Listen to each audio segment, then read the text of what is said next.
Hi everybody, this is just another upgrade that I've purchased for the FTX Mini Outback 2. It's the performance upgrade conversion.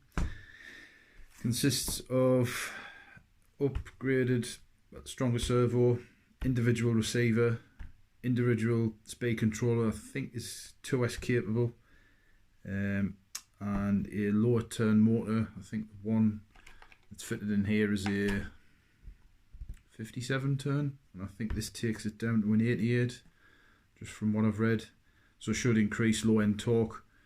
It's supposed to make it a lot more controllable over the small obstacles, rather than it putting all the power down and flying over and stuff like that, but you know what I mean anyway. So I just thought I'd open it up, show you what's going to be removed. I'm not going to film the whole process because my last video was far too long. You don't really need to see it. If you're in this hobby, you know what you're doing roughly. If there's any tips or tricks, I'll add them in.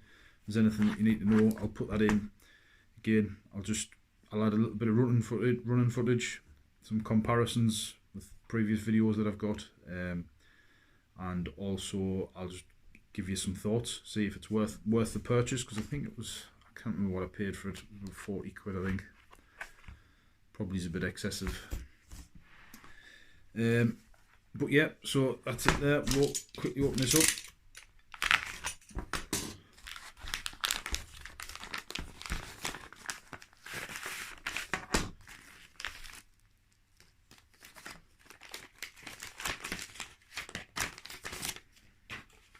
So obviously some instructions,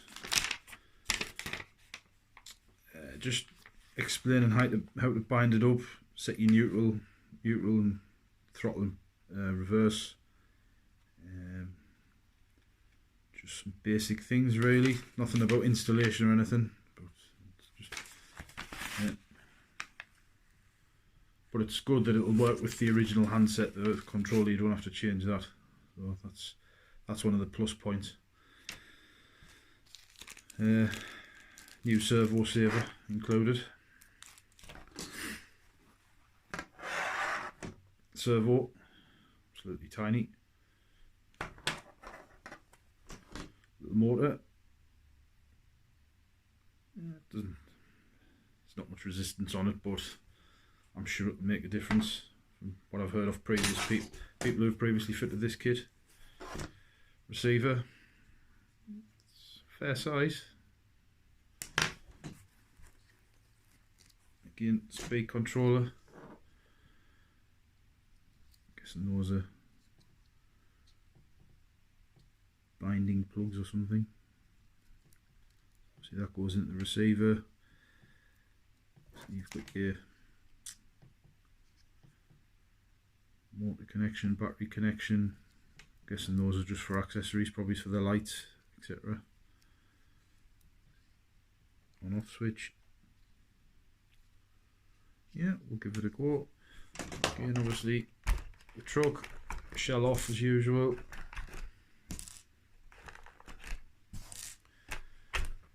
Get that out of the way, take the battery out of the way.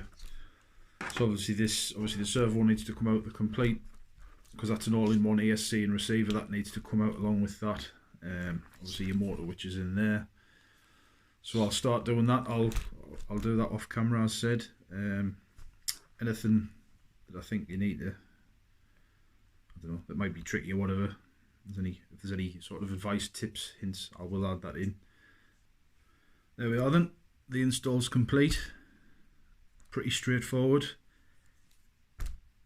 Front bumper off. Servo is part of the tray for the ESC, etc. So there's a couple of screws there. There's a couple down there, a couple of cable ties had to be clipped off. Took the tray out, took the servo off, the original unit, that's just stuck on double-sided tape, just popped that off. Took the actual mounting tray off, and then I could get you have to take the full gearbox out to change the motor. There's 3 screws on the bottom. Take that off. Obviously these, the prop shafts separate into 2 pieces, just leave them connected. Couple of screws on the front to get the spur gear cover off, take that off, 2 screws for the motor, that comes off, pop the pinion off, little plastic pinion, so you have to be careful. Same with the spur's got to come off, you just prise it off ever so gently, and then just literally just put it back together. New motor in, gearbox back in, servo onto the tray, then put the tray back in. Just, it's a bit tight compared to the other one, there's a little bit more going on. So obviously I tried a couple of different layouts. So obviously, as you can see, I've put that there, put the receiver on the side, I've put the switch on top of the servo, just cable tied that wires there, same with them, just to tidy it up. Obviously I put the bumper on last with the servo horn, so obviously you turn it on, you hold down the little button on the receiver, which just press it once, and it flashes and it automatically binds with the handset.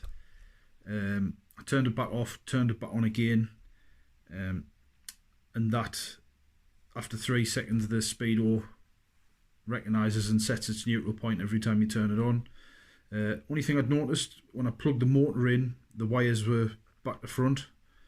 You can reverse it on the handset, but all I did was I just turned it back off, took it out, and then them 2 pins in there, they just prise out gently, swap them around, put them back in, so I knew it was right, and positive to positive and negative to negative, rather than running the handset reversed. And yeah, I've had a little try, it feels quite good. I think I've centered the steering okay. The steering's definitely quicker, even though it says it's 1 kilogram on both of them.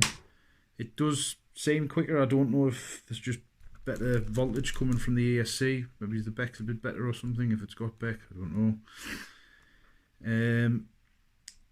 So yeah, it's ready for a test drive. It's a lot slower. You can tell it's lost 2/3 of its speed, and the control, when you're just pressing the trigger, it just starts to move. But I'll demonstrate that in a second. The only other thing I've done, which you probably noticed, is it says it's a waterproof system. I'm probably going to take it in some water at some point. I haven't yet, but I did it anyway. So I've just put some blue tack into the speed controller and the receiver. It'll just keep any water out in any openings. They're just little plugs which you can swap from LiPo to obviously nickel metal hydride, and then you can change for a boat, which is forwards, backwards, or you can have forwards, brake, reverse, or you just take the plug out and that's forward reverse, which is all you need. So yeah, that should be watertight. It's a little trick I've used for years. It doesn't look very good, but once the top's on you won't see it. The switch isn't as accessible as it was before. Maybe he's looking into moving it, but always turn it on and then just put the body on. Really, it's not a huge issue. They are 1 quick beep, and then it's bound up.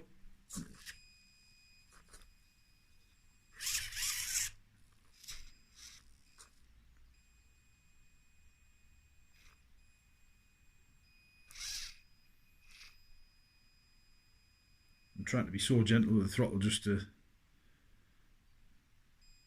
show how slow it'll actually go.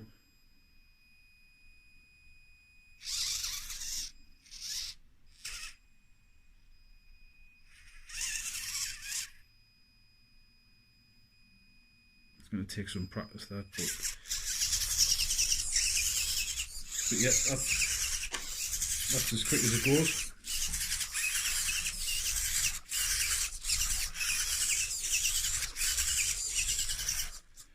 Time to give it a test.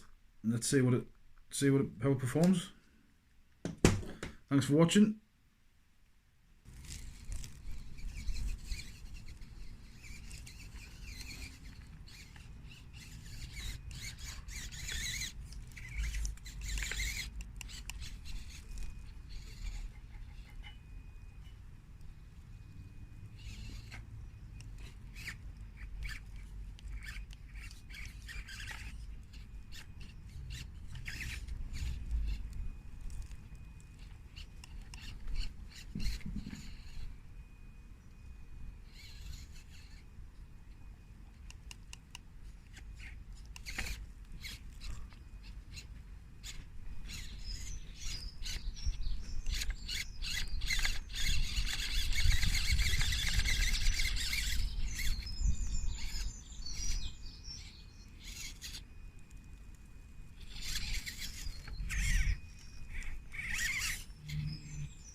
Here we are then. Quick just few thoughts on the power conversion. So I've just put a little bit of footage in.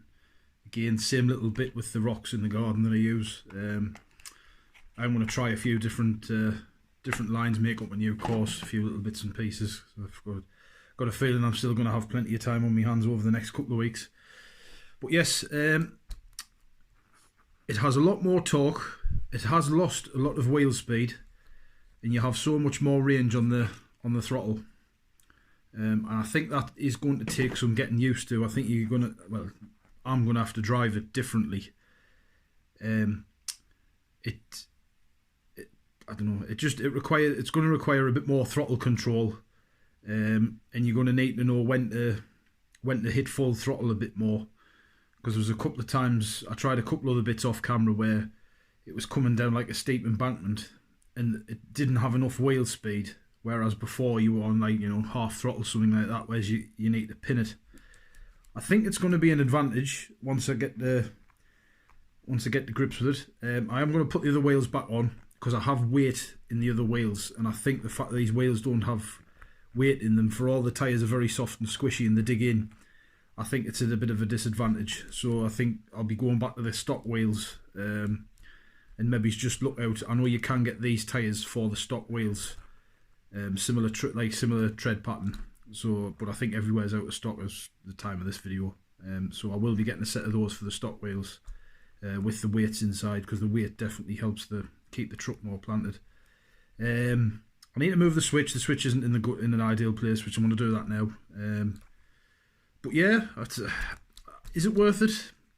I don't know. It depends how far you're into the hobby. If you just bought one for a bit of fun and you're just messing about, I would have said personally, don't bother.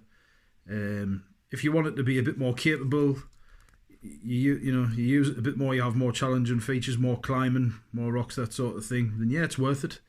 The only other thing I might try, I don't know if I want to spend any more money, is it is 2S capable, and you can get a 2S Lightwo, very similar size, I think from the 1/18th version. I have got the part number somewhere stored on my phone, and I'm sure I priced the battery up, it was about a tenner.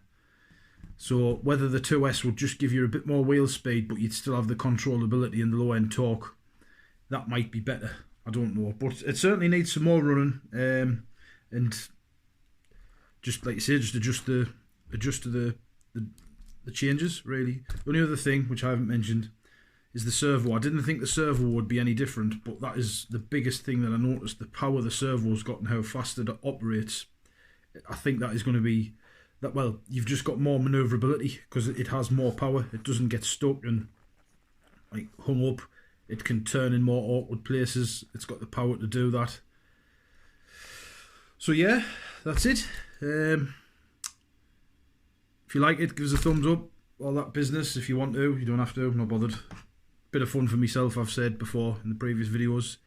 And thanks for watching, guys.